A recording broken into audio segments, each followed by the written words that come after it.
you don't want this big boy to get away from you. It'll fling way up and ugly things can happen. So, the tomb of the forgotten orphan makes. Let me see if I can get some light going here. My newest gesso giant canvas. I have to figure out what to paint. I think it's going to be a car. I don't know though. That's a good, that would make a good portrait. It's a nice vertical. Maybe I'll do Alicus Agonis on that one. Well, this is the latest thing that I purchased. And I didn't purchase it as a thing because I had my suspicions that it was going to be parts. It was going to be lots of things, but things that, you know, I can use nonetheless. But after I got in here, of course, as I expected, I fully expected it, I started whacking around on the inner fender right here. Where am I going? Wherever yeah, right in there, and you can see it just sort of came apart, and there was a big pile of car down there that is now in the vacuum. Same thing on the other side. So typical cowl, drain filling with silt, and then it just goes on like that. So anyway, that's an ADO16 whose parts are going to go to make my other ADO16s more robust, hopefully, or at least I have spares. The displacers appear to be good on this car. The hoses I'm not so sure about. Now this one is down, so I'm thinking maybe I need to invest in a hydroelastic pump. I took that cap off. I have a funky little one that I try to use, but it wasn't working today.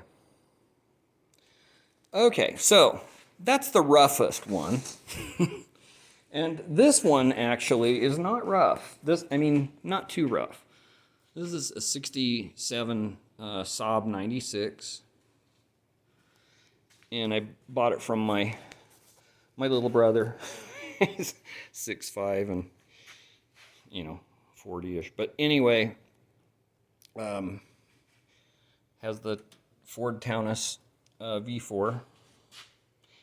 And this car is, I have to redo the entire interior, but it's really pretty groovy car because, you don't see horn rings like that. It's got a chrome shift lever. It's got 4-speed on the column.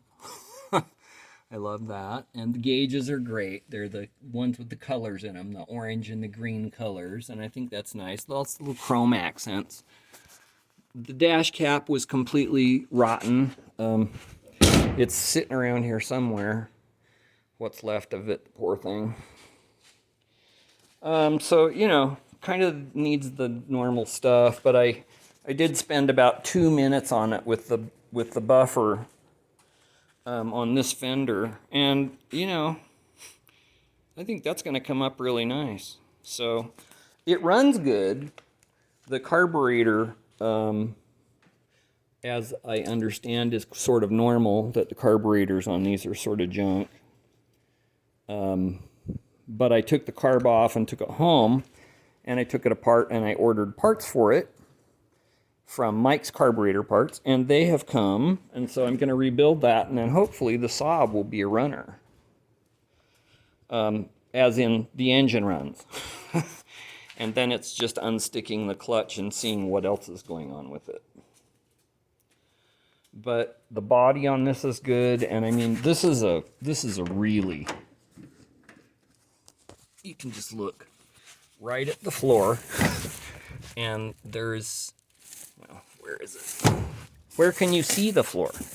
There is no rust anywhere. There's just nothing going on in this car. It's been dry. So I think it's going to be very cool. And my dream is to livery this like a rally car. Even though, you know, it isn't a serious rally car. I still think it would be fun. And I'm not going to restore it. I'm just going to clean it up. I mean, I'm going to buff it out, make it look as good as it can. But that's it. It's an honest car. Tells its story, wears its heart on its sleeve, and I love it. Now, the third inmate. It is a 1967 MG 1100 MG sports sedan. And really love this car. It was funny, I saw this advertised, I don't even know how long ago it was now. 8 years ago maybe. And we hemmed and hawed about it for a while, and finally I drove clear out to Fallbrook with William and to look at it, and the guy said, "It's down at the barn, I'll get it and I'll meet you up at the top of the driveway." And I heard this little thing fire up, and I just looked at William and I broke into a smile and I said, "I'm gonna have that." I hadn't even seen it. I just heard it start up. So I hadn't even seen it. But anyway, so we drove it up the driveway and took a look, and I loved it. And it's, you know, it's not perfectly clean. It has some issues, but I have been under the dash in this car, and it is pretty rust free. It's got a little bit of cruddiness along here, but I mean, that's really just surface crap, I think. I think that's from this side. So, I think it's going to be okay. I had it running for a little while, and then I got distracted by, I'm going to buy one that I can drive while I finish restoring this one. So then you buy one, but it isn't quite restored, and so you wind up spending all your time and all your money trying to get that one done. So then you get rid of that, and somehow this is still sitting here, and it's 6 years later. But see that front seat? I did that. It's not great, but it's okay. These have I don't even know what it is. It feels like a pressed fiber board almost back. Whole bucket to the seat. The whole frame of it is this molded thing. And this was all coming apart, so I fiberglassed it. I put about three layers on both sides of it. I think you could jump up and down on it now. So, you know, I was pretty happy with that repair. And, you know, I just have to show you because it does have the requisite Paddy Hopkirk gas pedal for proper heel and towing. You just gotta have it. It also has a bore that I do not like. I think it looks worse than it is. I want to use a berry bush on it and see if I can get a decent finish out of that, because I'm not sure it's as bad as it looks. I've got new European taillights, so the turn signals are yellow, amber, and those were supplied to me by Bruce, I'm sorry, not Bruce, by Steve Christensen at Old Farts Parts. So if you have one of these, and he's the one that hipped me to the fact that these are actually the same as MGB bases and lenses, I do believe. So that's what I wound up buying, but they're going to be just as cool. But yeah, this thing, it sounds rockin'. It is rockin'. But, you know, it's got a little bit of crud going on in here, but I have been under the car and it doesn't come through. So it's internal, but it isn't through. So think it's going to be all right. So anyway, those are the orphans that are housed here.